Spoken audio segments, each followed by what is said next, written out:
If this story moved you, leave a like and subscribe for more. My name is Rebecca Thompson. I'm 34 years old, and I used to believe that financial success was the key to happiness. Growing up in a cramped two-bedroom apartment with my parents and younger sister Emma, I watched my mother count pennies at the grocery store and my father work double shifts just to keep the lights on. Those memories shaped everything I thought I knew about life. Money meant security, stability, love even. It meant never having to worry about whether we could afford Christmas presents or if the car would break down again. So when I landed my first corporate job at 25, I made myself a promise. I would never let my family struggle again. I climbed the ladder aggressively, sacrificing weekends, relationships, and sleep. By 30, I was earning six figures. By 32, I had my own investment firm. Success felt intoxicating, like finally breathing after years underwater. I bought my parents a house, paid off Emma's student loans, and thought I was the hero of our family story. How naive I was. How terribly, destructively naive.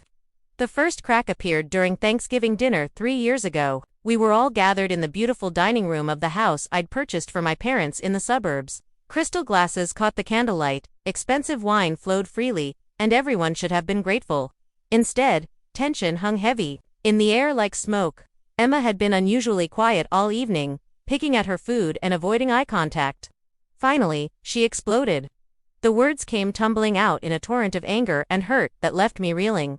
She accused me of buying their love, of making everyone feel indebted to me, of turning our family into my personal charity case. Her voice cracked as she spoke about feeling like she could never measure up, never contribute anything meaningful because I had already solved all their problems with my checkbook.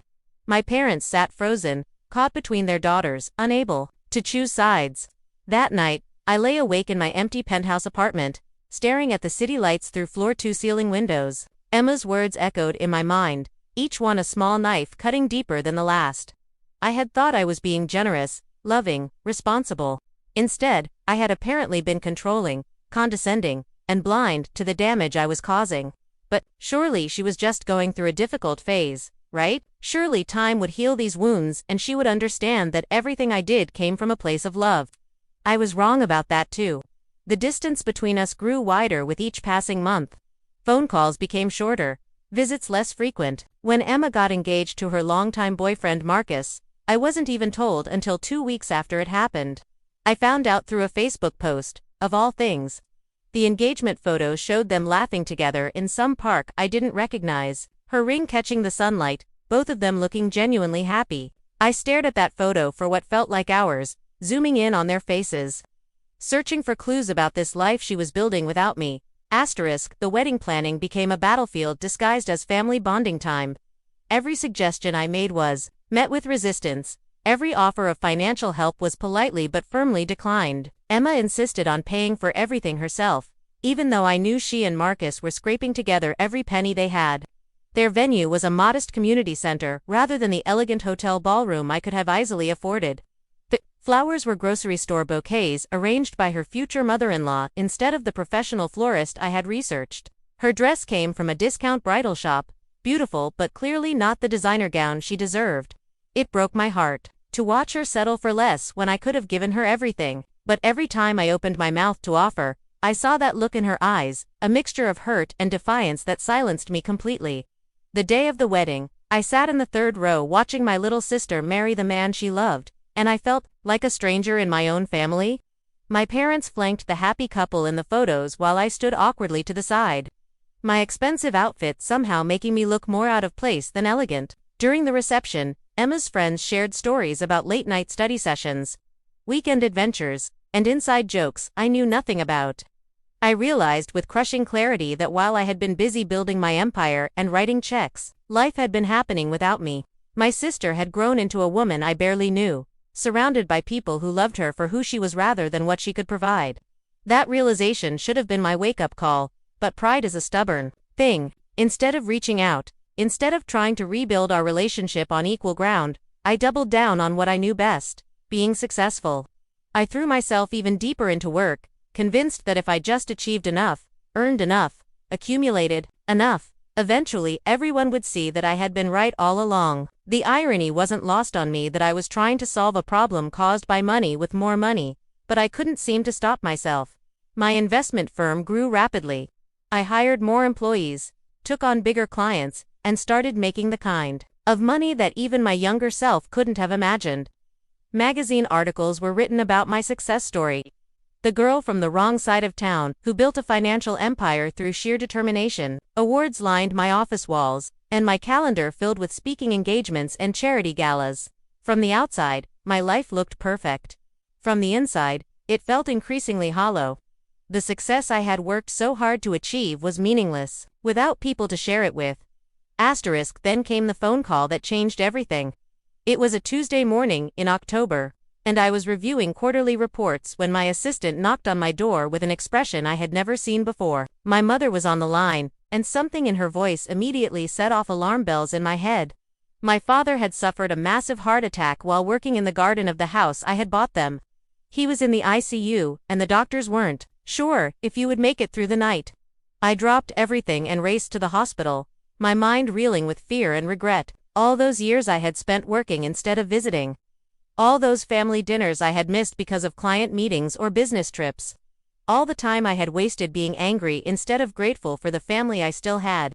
The hospital waiting room became our temporary home for the next 72 hours. Emma and I sat side by side in uncomfortable plastic chairs, watching the monitors, listening to the beeping machines that were keeping our father alive. For the first time in years, money felt completely irrelevant. All my success, all my accumulated wealth, all my carefully crafted empire meant nothing in the face of this helpless vigil. I would have given every penny I had ever earned for just one more conversation with my dad. One more chance to hear his laugh or feel his bear hug. During those long, quiet hours, Emma and I finally started talking again. Not about money or weddings or hurt feelings, but about memories. We remembered how Dad used to make us pancakes shaped like animals on Sunday mornings. How he would read us bedtime stories with different voices for every character. How he never missed a single school play or soccer game despite working two jobs. We talked about Mom's laugh, the way she hummed while doing dishes, her uncanny ability to know exactly what we needed before we even asked. These were the things that mattered, the real wealth our family had always possessed, and I had been too blind to see it. Dad survived, thank God, but his recovery was slow and uncertain. The doctors said he would need months of rehabilitation, possibly surgery, definitely major lifestyle changes. For the first time since I had started making real money, I found myself in a situation where writing a check wouldn't solve the problem. What Dad needed was time, patience, and presence, things that couldn't be bought or hired or delegated. So I did something I hadn't done in over a decade. I took time off work. Not a long weekend or a brief vacation, but real, extended time away from the office. I handed over daily operations to my capable team and moved back into my childhood bedroom to help care for my father. Living in that house again, sleeping in the room where I had once dreamed of escape and success, was both comforting and disorienting. The walls were still painted the same soft yellow color Mom had chosen when I was 16, and my old desk still held scratches from where I had done homework late into the night, plotting my path to financial freedom. But now those dreams felt hollow, like echoes of someone else's life. The daily routine of caring for Dad was humbling in ways I hadn't expected. Helping him with physical therapy exercises, preparing his medications, driving him to doctor appointments. These simple acts of service taught me more about love than all my grand gestures ever had. There was no glory in it, no recognition or reward beyond seeing him gradually grow stronger. Emma visited every day after work, and slowly, carefully, we began to rebuild our relationship. She told me about her job at the local elementary school, how much she loved teaching third grade, the way her students' faces lit up when they finally grasped a difficult concept. Her salary was modest, but her passion was genuine in a way that made my own professional achievements feel shallow by comparison. She talked about her marriage to Marcus, their small apartment above the bakery, their dreams of maybe having children someday. Their life was simple but rich with contentment. And I began to understand what I had been missing in my relentless pursuit of more. One evening, as we sat together on the front porch watching Dad attempt to walk to the mailbox and back, a journey that would have taken him 30 seconds before the heart attack but now required careful planning and determination, Emma finally addressed the elephant that had been sitting between us for years. She explained how my financial gifts, while well-intentioned, had made her feel insignificant and dependent. When I paid off her student loans, she lost the satisfaction of achieving that goal herself. When I bought our parents' house, she felt like her own modest contributions to their comfort were rendered meaningless. Every generous gesture reminded her that she would never be able to provide for our family the way I could. And that knowledge had eaten away at her self-worth for years. I listened without defending myself, finally understanding how my desire to protect and provide had actually been perceived as judgment and control. The hardest part was realizing that she was right. In my eagerness to solve every problem with money, I had inadvertently sent the message that their struggles were embarrassing to me, that their natural pace of life wasn't good enough, that they needed rescuing from their own choices. The conversation that followed was difficult but necessary. Emma and I talked late into the night, sharing years of accumulated hurt and misunderstanding. I learned that she had always admired my drive and ambition, but felt like I looked down on her simpler aspirations. She had wanted to be proud of my success, but instead felt diminished by it. In trying to be the perfect provider, I had accidentally become the person who made everyone else feel inadequate. I apologized, not just for the specific incidents but for the entire dynamic I had created. I explained how my own childhood experiences with financial stress had driven me to prevent anyone in our family from ever feeling that vulnerability again. But in doing so, I had created a different kind of vulnerability, the kind that comes from having your autonomy and dignity slowly eroded by someone else's good intentions. We both cried that night, mourning the years we had lost to pride and miscommunication. But there was also relief in finally naming the problem, in understanding that our love for each other had never been in question even when our relationship was strained. The real issue was learning how to love each other better, more respectfully, in ways that honored each person's individual worth and contributions. Over the following weeks, I began to see my family with new eyes. Mom's strength wasn't just in her ability to stretch a dollar, but in her capacity to create warmth and belonging regardless of circumstances. Emma's value wasn't measured by her salary but by her ability to inspire young minds and create joy in small moments. Dad's worth wasn't tied to his productivity but to his gentle wisdom and unwavering presence in our lives. These were lessons I should have learned long ago, but better late than never. I started making changes, both in how I related to my family and in how I approached my own life. When Dad needed a specialized piece of medical equipment that insurance wouldn't cover, I offered to help but made sure to present it as a family decision rather than my unilateral solution. When Emma mentioned wanting to take a weekend trip with Marcus for their anniversary but being concerned about the cost, I bit my tongue instead of immediately offering to pay. These small acts of restraint were harder than any business negotiation I had ever conducted, but they were essential steps toward rebuilding trust and respect. I also began to examine my own relationship with money and success. For so long, I had equated financial achievement with personal worth, but now I was beginning to question that equation. The months of caring for Dad became a masterclass in what truly matters in life. Sitting with him during his physical therapy sessions, I watched a man who had spent his career in manual labor struggle to lift weights that would have been effortless just months before. His frustration was palpable, but so was his determination. He never complained, never asked why this had happened to him, never seemed to resent the dramatic change in his circumstances. Instead, he focused on small victories, walking a few more steps each day, regaining strength in his left arm, being able to button his own shirts again. His perspective humbled me completely. Here was a man facing genuine adversity with grace and perseverance, while I had been treating minor family tensions like existential crises.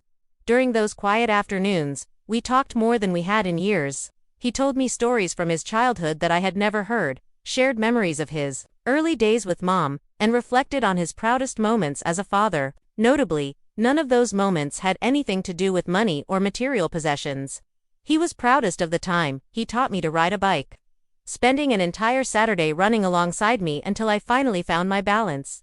He treasured the memory of Emma's first school play, where she forgot her lines but improvised with such confidence that the audience applauded even louder. He talked about family camping trips where we roasted marshmallows over a fire and told ghost stories in a tent that leaked when it rained. These were his richest memories, the moments that had given his life meaning, and they were all free. Gradually, I began to understand that my obsession with providing financial security for my family had actually robbed us all of opportunities to create these kinds of memories together. While I was working late to pay for things they didn't necessarily need or want, I was missing out on the simple but profound experiences that actually bond families together. The realization was both liberating and heartbreaking. As Dad's health improved and he regained more independence, I faced a choice about returning to work. My investment firm had managed well in my absence, proving that my constant presence wasn't as essential as I had believed. The clients were happy, the profits were steady, and my capable team had discovered they could handle most situations without my micromanagement. This should have been reassuring, but instead it triggered an identity crisis. If my business could run without me, if my family was happier when I wasn't trying to solve all their problems, then who was I really? What was my purpose? The answer came to me slowly, through a series of small revelations rather than one dramatic moment of clarity. I was helping Mom in the kitchen one afternoon, something I hadn't done since high school, when she mentioned how much she had missed having me around. Not my money, not my gifts, not my grand gestures, just me. My presence, my conversation, my laughter. She told me that she had always been proud of my success, but what she treasured most was simply spending time with her daughter. That evening, I called Emma and asked if she wanted to grab coffee. No agenda, no family crisis requiring discussion, just two sisters catching up. We spent 3 hours in a small cafe talking about everything and nothing: her favorite students, a book she was reading, a movie Marcus had insisted she watch, my thoughts about maybe getting a dog. It was the kind of conversation we used to have all the time before money and pride got in the way. And it reminded me how much I had missed my sister's wit and perspective. These simple interactions began to reshape my understanding of relationships and success. I realized that the best parts of family life couldn't be purchased or planned or managed like a business project. They emerged naturally from spending time together, from being present and available when opportunities for connection arose. I had been so focused on providing for my family's future that I had forgotten to enjoy their present. This shift in perspective began to influence other areas of my life as well. I started paying attention to small pleasures I had been too busy to notice. The way morning sunlight streamed through the kitchen window, the sound of Dad's laughter when he watched his favorite old movies, the peaceful quiet of evening walks around the neighborhood. I began to understand that a life well lived wasn't measured solely by professional achievements or bank account balances, but by the depth of relationships and the accumulation of meaningful moments. Returning to work became a different experience entirely. I maintained my professional responsibilities and continued to serve my clients well. But I no longer defined myself exclusively through my career. I set boundaries around my time, declining evening meetings and weekend work, except in genuine emergencies. I took actual lunch breaks instead of eating at my desk, used my vacation days instead of letting them expire, and discovered that the world didn't end when I wasn't constantly available. My employees seemed relieved by these changes, admitting later that my previous intensity had created a stressful work environment for everyone. With a more balanced approach, productivity actually improved as people felt more comfortable sharing ideas and taking initiative. But the most significant change was in how I approached my family relationships. Instead of trying to solve problems with money, I started offering my time and attention. When Emma mentioned feeling overwhelmed with her classroom preparations, I volunteered to help her create bulletin boards and organize supplies, tasks that required patience and creativity, rather than check. When Mom expressed interest in learning how to use a smartphone, I spent several afternoons teaching her, celebrating each small victory as she mastered texting and photo sharing. When Dad wanted to start a small vegetable garden as part of his recovery routine, I helped him plan the layout and plant the seeds, getting my hands dirty in a way that felt both foreign and wonderful. These activities were infinitely more rewarding than any financial transaction I had ever made. They required presence, attention, and genuine engagement rather than just the ability to pay for solutions. Through them, I began to understand what Emma had been trying to tell me years earlier, that love isn't about what you can provide for someone, but about how you choose to show up in their life. The garden became a particular source of joy and metaphor. Working alongside Dad in the soil, watching tiny seeds gradually transform into thriving plants, taught me about patience and faith in ways that business success never could. There was no rushing the process, no way to force faster results through sheer determination or financial investment. Growth happened in its own time, requiring consistent care, favorable conditions, and trust in natural processes. As the vegetables began to ripen, Dad's pride was unmistakable. He had created something beautiful and nourishing with his own hands, despite his recent health challenges. The tomatoes and peppers he grew tasted better than anything I had ever purchased at expensive restaurants. Not because of their objective quality, but because of the love and effort invested in their creation. I began to see parallels between gardening and family relationships. Both required patience, consistent attention, and respect for natural rhythms rather than forced timelines. Around this time, Emma shared some news that tested my newfound understanding. She and Marcus were expecting their first child, a development that filled me with excitement and, honestly, some old familiar urges to immediately start planning how I could financially support them. My first instinct was to offer to pay for the nursery, the hospital bills, a college fund, anything and everything that might be needed. But I caught myself before the words came out, remembering the lessons I had learned about respecting their autonomy and choices. Instead, I asked Emma what kind of support would be most helpful to her. Her response surprised me. She wanted my presence, not my presence. She asked if I would be willing to attend some of her prenatal appointments, help her research cribs and car seats, maybe assist with painting the nursery. She wanted advice about balancing work and motherhood, reassurance about her fears and anxieties, and someone to share in her excitement about this new chapter. These were gifts I could give without money changing hands, contributions that came from the heart rather than the wallet. The pregnancy brought our family closer together in beautiful ways. Mom started knitting baby blankets and sharing stories about Emma's and my early years. Dad spent hours researching the safest car seat models and reading books about grandparenting. I found myself genuinely helpful in ways that had nothing to do with my financial resources, researching pediatricians, assembling furniture, providing emotional support during Emma's difficult first trimester. For the first time in years, I felt truly needed rather than just useful. When Emma went into labor, I was in the delivery room alongside Marcus, holding her hand through contractions, and crying with joy when my nephew finally arrived. Little James was perfect in every way, tiny and wrinkled and absolutely beautiful. As I held him for the first time, feeling his small weight in my arms and watching his miniature fingers curl around mine, I experienced a kind of love that was completely pure, untainted by expectations, obligations, or financial considerations. This tiny person didn't care about my bank account or professional achievements. He simply needed warmth, safety, and affection. The weeks following James's birth were chaotic but wonderful.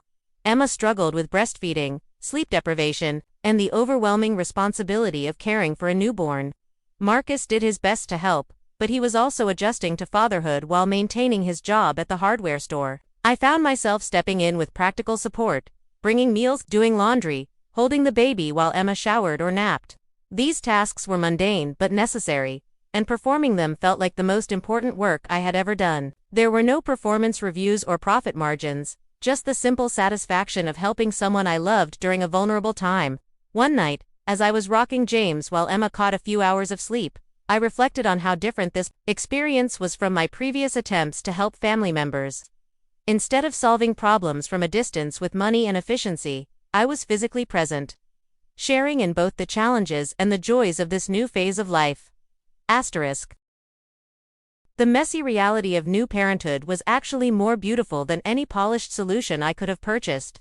The learning curve was steep for all of us, but we were learning together, and that shared experience created bonds that no amount of money could have forged.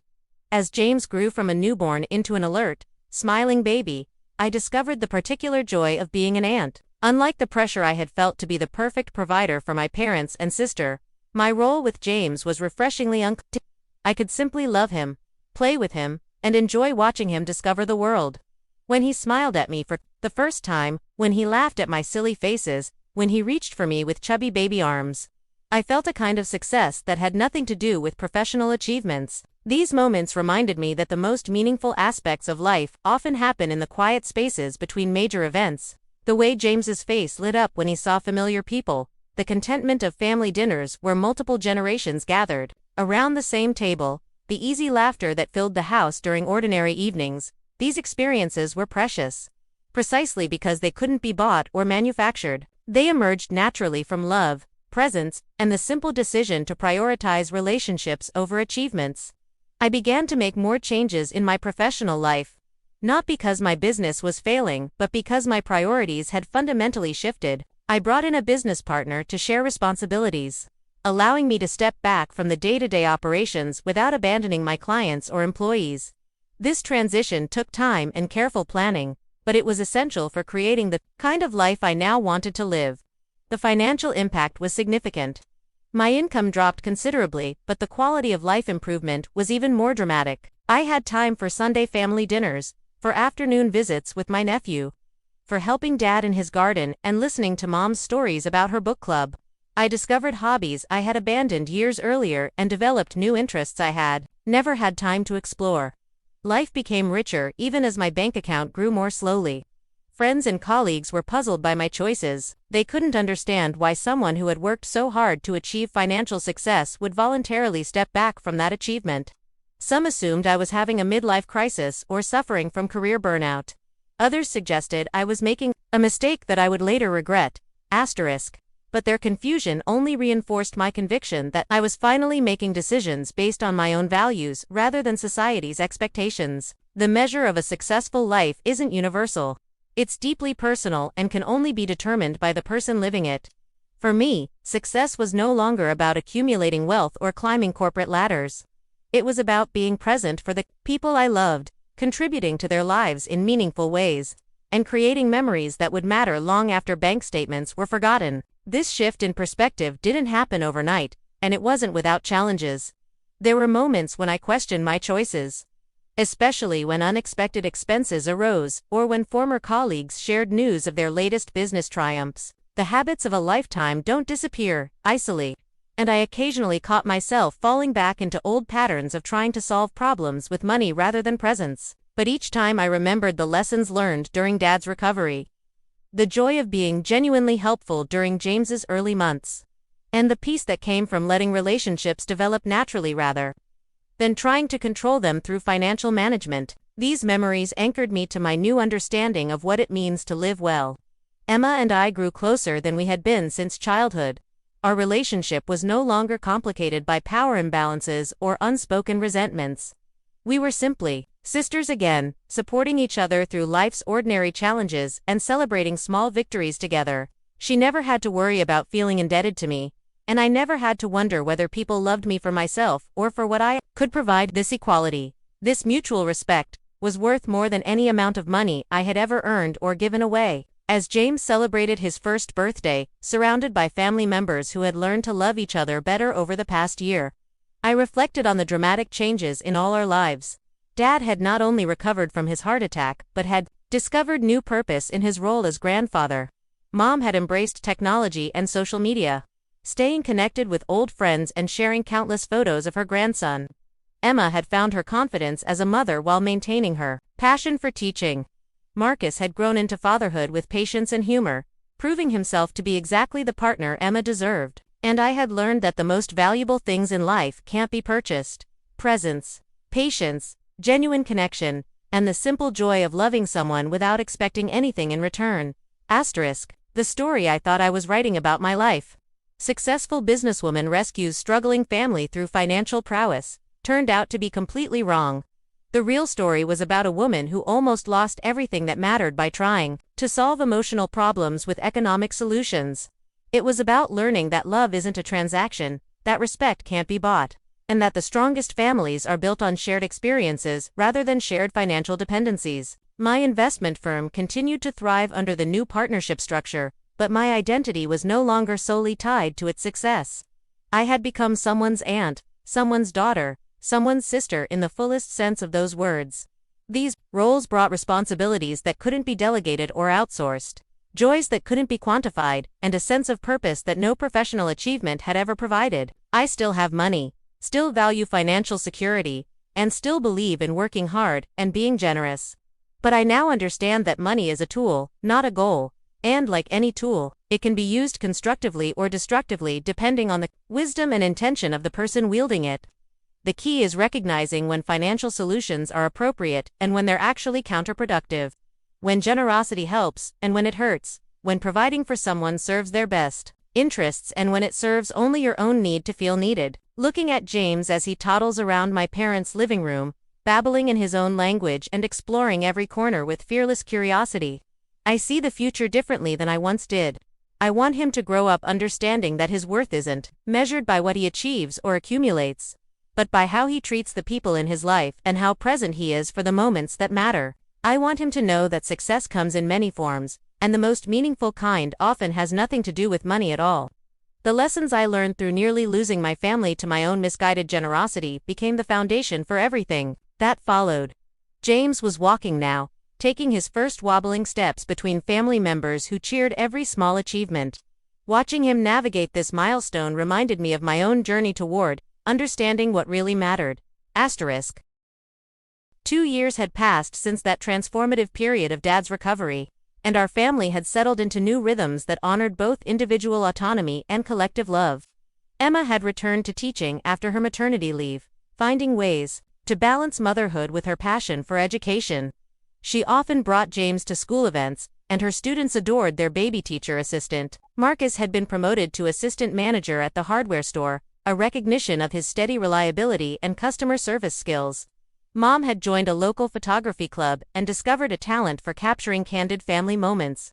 Dad had expanded his garden and started sharing produce with neighbors, creating connections throughout the community, and I had found my own new normal, splitting time between business responsibilities and family life in ways that felt sustainable rather than frantic.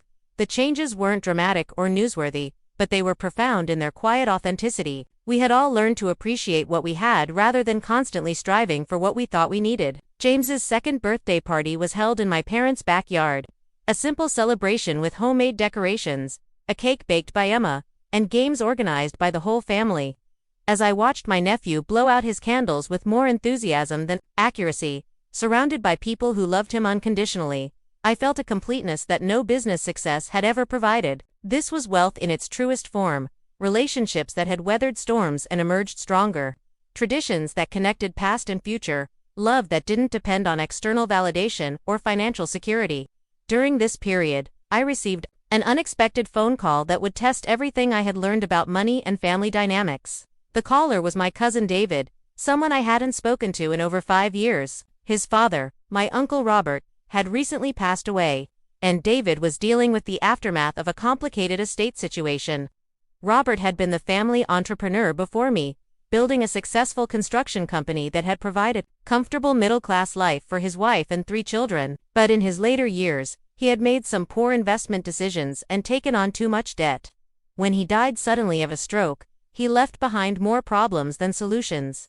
David was overwhelmed, facing the possibility of losing the family home, dealing with creditors, and trying to support his mother while managing his own young family's needs.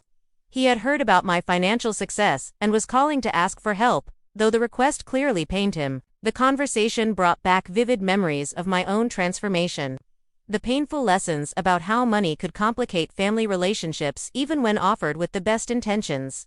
Asterisk, listening to David's situation, I felt the familiar urge to immediately offer a complete financial solution. I could easily pay off Uncle Robert's debts, save the family home, and ensure that David's mother could live comfortably for the rest of her life. The old version of me would have done exactly that, writing checks and taking charge of the entire situation, but I had learned too much about the unintended consequences of such approaches to act so impulsively. Instead, I asked David what kind of help would be most useful to him. Did he need financial assistance, practical guidance, emotional support, or something else entirely? His answer revealed the complexity of his situation and reminded me why family dynamics around money are never simple. David explained that the family was divided on how to handle Robert's estate. His older brother wanted to sell everything quickly and split the proceeds, cutting losses and moving on. His younger sister believed they should fight to keep the family home at any cost, even if it meant years of financial struggle. His mother was paralyzed by grief and indecision, unable to think clearly about practical matters while mourning her husband of 40 years. David found himself caught in the middle, trying to honor his father's memory while making rational decisions about an impossible financial situation.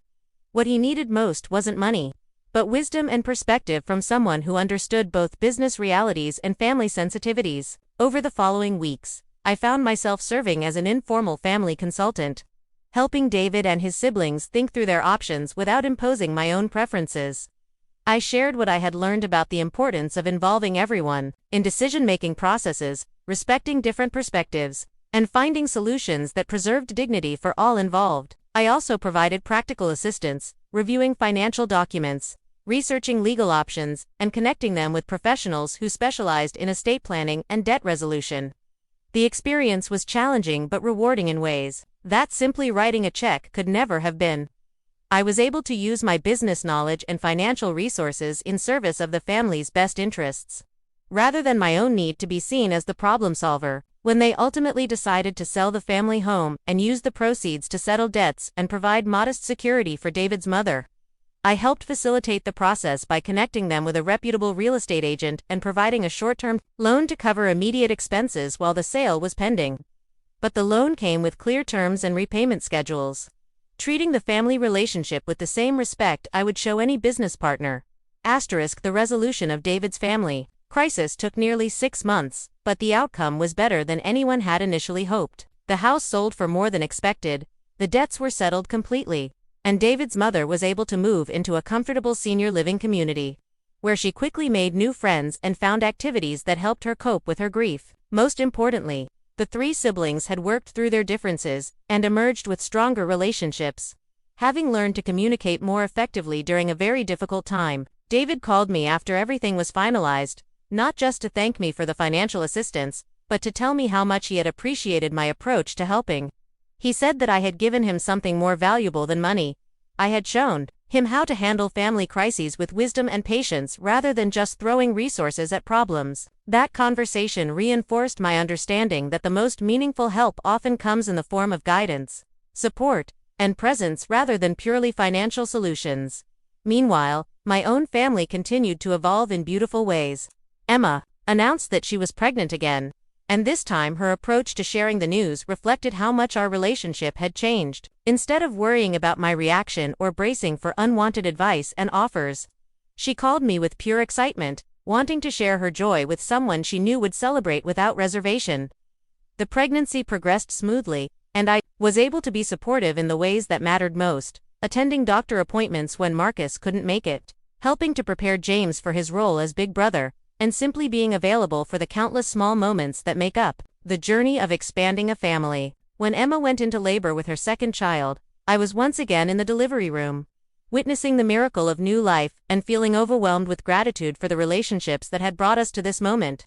Little Sarah arrived healthy and beautiful, immediately capturing everyone's hearts with her serious expression and full head of dark hair. James, now a confident 2-year-old, was fascinated by his baby sister and appointed himself her protector and entertainer.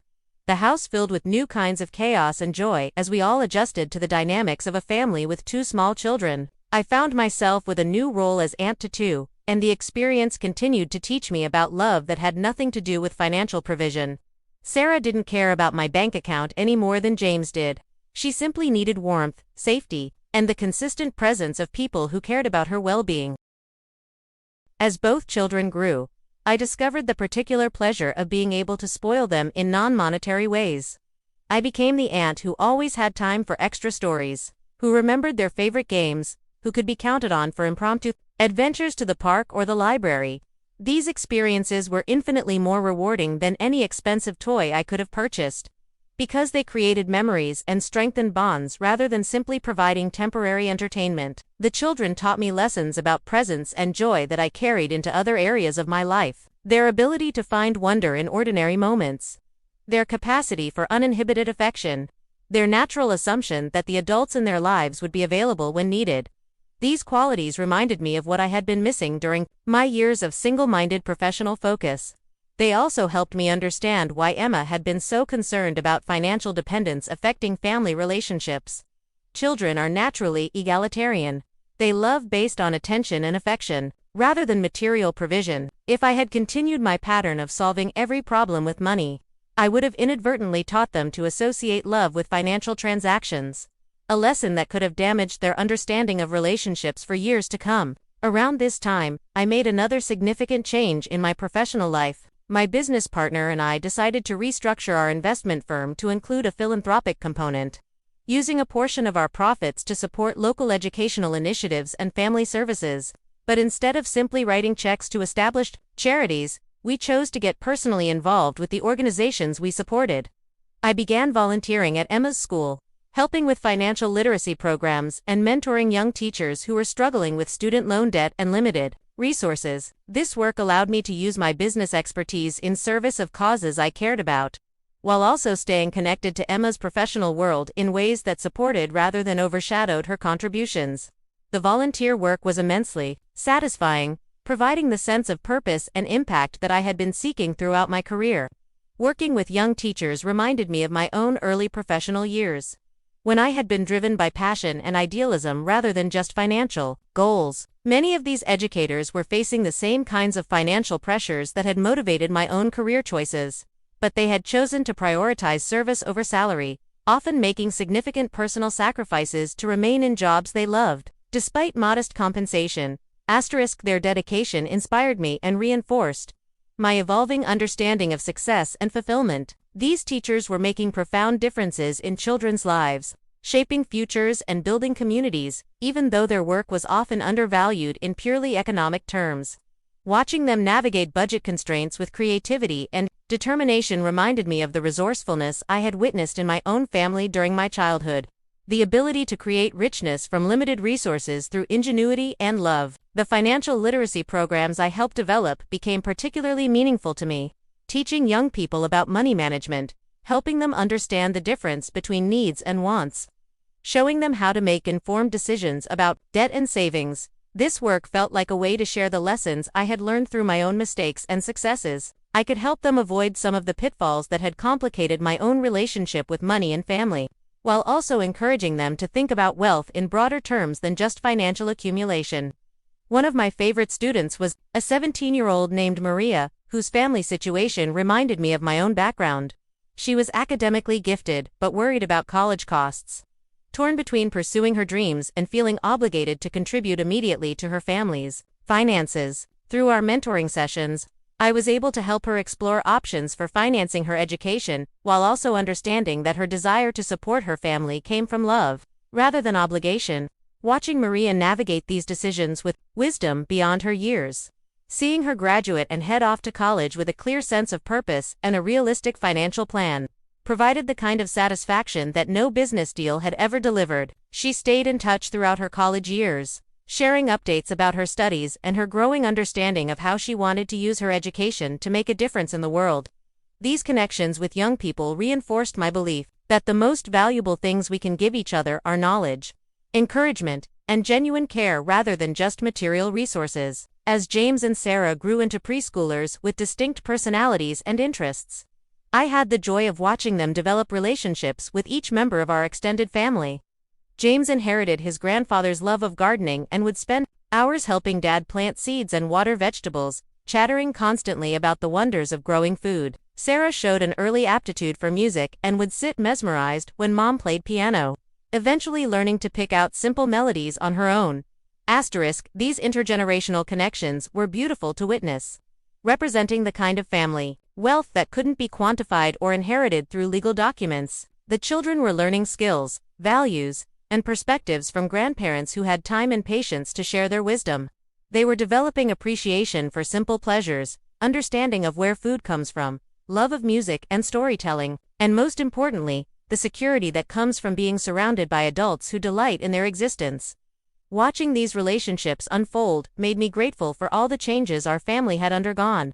If I had continued my pattern of solving problems with money rather than presents, I might have missed these precious interactions entirely. I might have been too busy managing everyone's financial affairs to notice James's fascination with earthworms or Sarah's perfect pitch when she hummed along to lullabies. The children also brought out the best in all of us, creating opportunities for laughter and play that had been missing during the years when family gatherings were tense with unspoken resentments. Family dinners became adventures in patience as we navigated the chaos of feeding small children while trying to maintain adult conversation. Holiday celebrations took on new magic as we experienced familiar traditions through fresh eyes, rediscovering wonder in activities we had taken for granted. Even simple activities like grocery shopping became more interesting when accompanied by curious preschoolers who asked endless questions about everything they encountered. These ordinary moments of family life provided the foundation for extraordinary memories, the kind of shared experiences that would bind us together long after the children were grown and had families of their own. As my business continued to thrive under the new structure, I found myself thinking more about legacy and impact. The company I had built was successful by any conventional measure, but I began to consider what kind of legacy I wanted to leave beyond financial achievements. The work with young teachers and students had shown me the ripple effects of investing in people rather than just portfolios. The relationships I had rebuilt with my family had demonstrated the lasting value of emotional connections over material accumulations. I started to envision ways to expand these aspects of my life while continuing to maintain professional excellence. One significant decision was to establish a scholarship fund specifically for students from working-class families who wanted to pursue careers in education or social services. Rather than simply endowing the fund and walking away, I chose to remain actively involved in the selection process and mentoring of recipients.